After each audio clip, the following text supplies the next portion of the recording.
And you're back to the morning show here on Arise News. Now, jet, set, go. Time is of the essence, and our next guest is keen on making her clients travel efficiently. As a global marketer with extensive experience in brand management, marketing intelligence, luxury, and consumer insights. Having worked at Polo Luxury and Louis Vuitton North America, instilled in her the knowledge to provide the highest service offering at ANAP. Gbemi Abudu, the Vice President, Sales and Marketing at ANAP Jets, has immeasurable drive. Her impact can be seen in the fraction ownership product she created with her team. This niche business endeavor was the first in West Africa, which allowed clients partial ownership of jet inventory, launching new streams of revenue and partnerships. Welcome to the show, Gbemi. Thank you very much. Glad to be here. It's good to have you here. Yeah, you really like the jet set life, because you've worked at very luxurious Exactly. I've seen Polo Luxury, Louis Vuitton. But ANAP Jets is not a luxury company. Let's clear that first. Yes, we need to demystify. Yes, we really need to demystify, because we're talking about that off air, about how people have the wrong impression of private jets. Of private jets. Okay, so what's the right impression? Yeah. I mean, the truth is, at the end of the day, what business aviation offers people is the best way to optimize their time. And I say it's a business tool. It's a business tool because it helps business executives and HNIs to get from one place to another in a quick and efficient manner. And also it helps them to get to places commercial airlines actually don't go to. So, I mean, the best way, I always say that business aviation helps people to explore hinterlands that, for example, if you want to open a factory somewhere, the likelihood of you being able to go there with a commercial airline is slim to none. Right, so you need a private jet to get there. Right. So there's this misconception that private jet is for highballers, and not at all. Not at all. I mean, research shows that 90% of users of private jets is for business, right? It's for business executives being able to, if you have multiple meetings in multiple destinations, the only way for you to be able to do that is to use a private jet, for medical evacuation as well. Okay. If something happens, airports are open 24/7. You can't wait for a commercial airline. You need to be able to get the patient to the destination immediately. Stephanie's dying to ask this question. Because I want you said that it's a misconception. Yes. But I think the misconception is also from the pricing. So I'm wondering, are these jets affordable? Because when you say it's a misconception, it's not luxurious, people tend to think, oh, I don't want to get on a private jet because I don't have the money for a private jet, so let me just get my commercial. I mean, the truth is, you can say it's an expensive business tool, right? It's a necessity.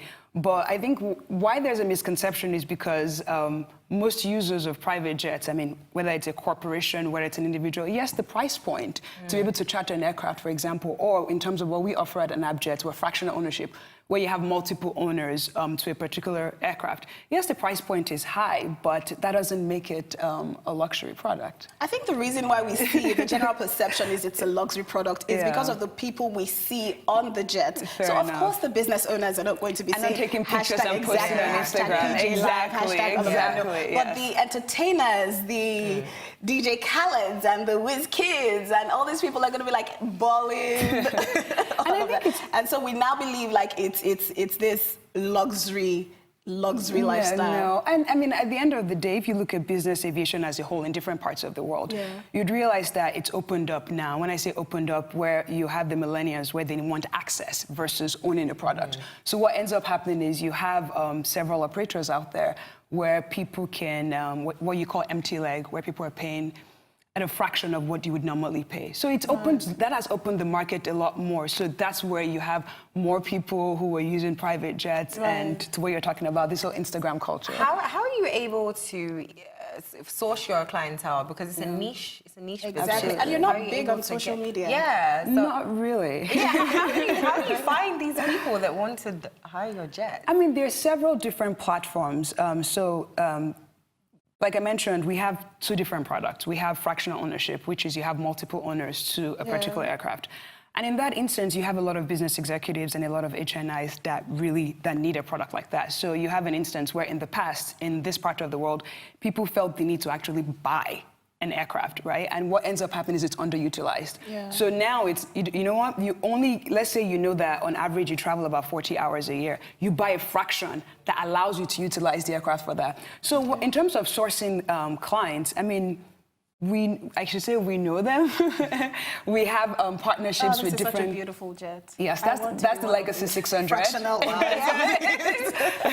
That sits about 13 passengers. Okay. Yeah, the Arise team can fit on that. Absolutely. Let me know the next time you guys need an aircraft. I'll give you my contact info. So we're going to switch gears a bit. See what I did there? Switch gears. She's going with the wheels. And I actually want to talk about the safety of private jets. Yes. Now, there was a New York Times report in 2014, and it said, by contrast, commercial aviation had no fatal accidents that year, which was, I think, the year before that. Statistics from the NTSB show that general aviation aircraft average nearly 7 accidents per 100,000 flight hours, compared with an average of 0.16 accidents per 100,000 flight hours for commercial airlines. Yeah. So what this report is basically saying is there are more accidents with private jets. Now, what's the industry doing to fix that? So you have companies like ANAP Jets, because what happens is when you buy an asset like a private jet, you have to almost have an aviation department, whether it's a company, whether it's an individual, because you need experts to run that aircraft for you. You need experts in terms of the maintenance of the aircraft, which is why a company like ours takes that burden away from people. So we also do aircraft management. So in terms of when you say that, usually in the industry, it's generally that when an individual owns a private jet by themselves, then the burden of the maintenance of the aircraft, the expertise, all of that falls on them. Whereas when you give your aircraft to a company like ours, or to manage the aircraft for you, or when you do fractional ownership, where you're just only buying the hours you need, you don't have to worry about that. You just need a private jet, and the private jet is there for you. Right. So that minimizes that. Yeah, but how does that cut your overhead? Like because those are a lot of charges on your company, because you're saving money for other people. So how are you able to keep your inventory? Costs. Yeah. We run a very lean operation, and I think that's the only way to really be a viable business in this industry, where you have to apply professional discipline, whether it's from cost saving and having that mentality with everything we do. But at the end of the day, not doing it at the expense of the customer, to ensure that we're still delivering impeccable customer service to our clientele. So that's how we're able to do that and hire the best. Like yourself. Well, thank you so much for being here, Gbemi. How can you. people contact ANAP Jet? You can go to Instagram at ANAP Jets. That's our handle. The website, www.anapjets.com. Awesome. Thank you so much. Thank you And that's very much. all from Gbemi Abudu, ANAP Jets Limited. Next up, we're talking technology as it intersects hospitality. Stay with us.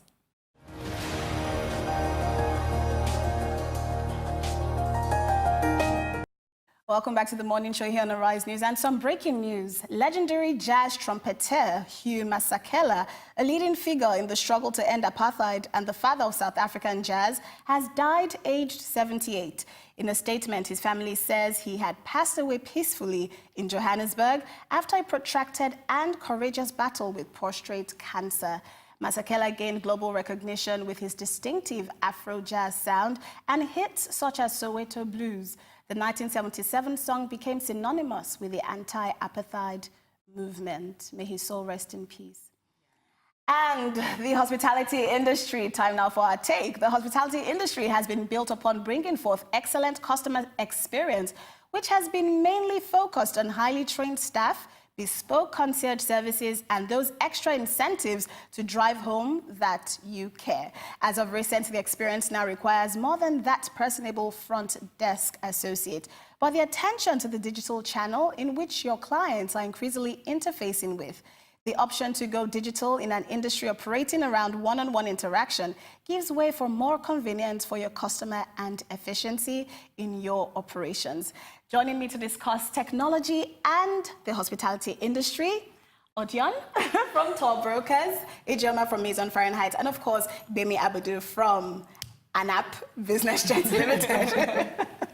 It's good to have you back on the show. Thank you. Okay, so we're talking about technology, and there was a report recently how that technology is taking over the personable interactions between guests and the people that usually attend to them. So now for hotels, we have clients doing everything online. So they book their hotels online, they get there, they can check in online, and some hotels even give them the key card to their rooms on an app.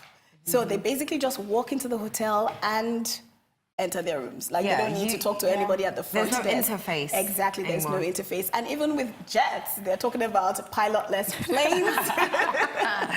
So planes are going to be, Stephanie's like, that's not going to happen. So planes are basically going to be flying themselves soon. Yeah. And of course, with booking packages, we know that I can go online and I can book my ticket myself, make my hotel reservation myself, and just not need anyone to do anything for me. It's almost like the Jetsons. We're about to be... No, it's great because it's really helping customers, consumers, especially in aviation, hospitality.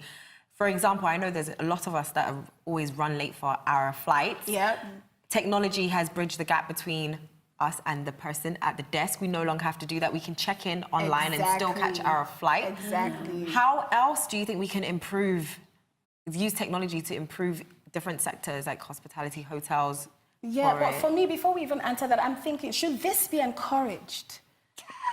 Should this be encouraged? Should it? I mean, I think it's inevitable. You can't avoid it. So it's one of those things where it's every industry. I mean, it's not just unique to hospitality. Every industry has to find a way to incorporate technology to, I guess, to say to the future, for them to remain relevant. You have to. So you can't avoid it.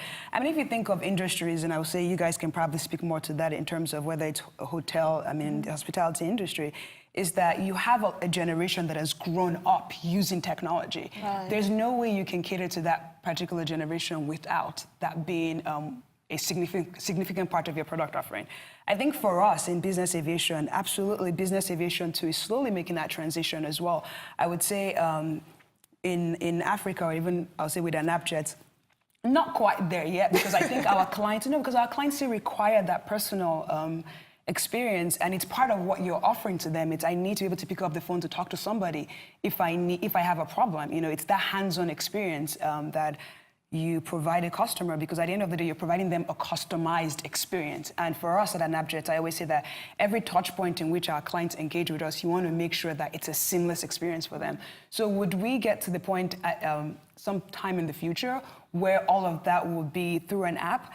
I doubt it, to be honest. I think it would be a mixture of both. Where, I mean, if you have a client that wants that option, you can provide that to them. But you want that client that still wants that personal experience, would be there to offer that to them as well.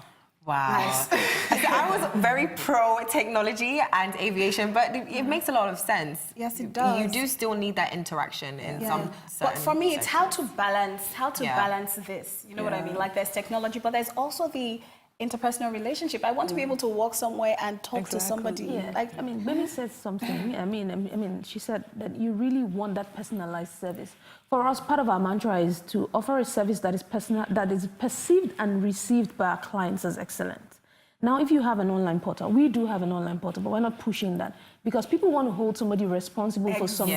You want somebody to be accountable. I mean, you're making a reservation. The travel agent tells you, your ticket is non-refundable, your date change fee, you're going to pay this amount of money. You could go online and do all that, but they're in fine print, terms and conditions. Nigerians do not read terms and conditions. Trust me. So if something goes wrong, then they want to call you back and say, oh, Dion, you did not tell me. Then that goes on. So the onus is on me to tell my client that this is this and this is that. Then the client comes back. Yes, we have a feedback form. Yes, we have a welcome back message. But if I pick up the phone and call my client and say, oh, how did your trip go? Did you have a nice time? Did you have any... and then there's that personalized bespoke service you're offering. So would we get there? Yes. Are we there? Yes. Do we still need to offer a personalized service? Yes. People want to walk in. They're paying you money. Oh, where's your office? I need to come and see you. Yes. I'm not going to pay you that huge amount of money and then just pay you online and expect that I receive all my travel documents. Everything is online. You pay, your ticket comes through. It's your hotel vouchers are and all of that. But there's still this personal thing. But to be honest, I feel like that's what you've just said now applies a lot to this part of the world, like Nigeria, Africa, to this part of the world. In the Western world, they're gone. Yes. I remember the first time I was at the airport, I think it was in New York or somewhere, and this guy was like, he had his, what's that thing at the airport? He had his... Boarding pass. Boarding pass, thanks. He had his boarding pass on his phone, and he just swiped his phone and walked through, and I was so lost. I was so confused. I'm like, oh, what just happened? I feel like in the hospitality, some hotels actually position themselves to be that tech forward. So like you have some hotels, even in Lagos, actually, one hotel just launched where they don't have a check-in desk. Everything is automated. It's online. You come to the reception. Your key card is already there, and everything's automated. Now, but that is how they position themselves. If usually like a boutique hotel want to do that, there's a lot of disadvantage because there's the concierge service. There is who's going to make your dinner reservation for you, who's going to book your taxi for you. How do you want to like dial an app to speak to housekeeping? So it's just different. So like if a guest wants to actually go to that kind of hotel, they know what they're expecting. Exactly. So the expectation is already managed. You know, like you're going to a purely tech hotel. Yeah. You've gone to the website. You know, like it's literally going to be zero interface. Everything is there.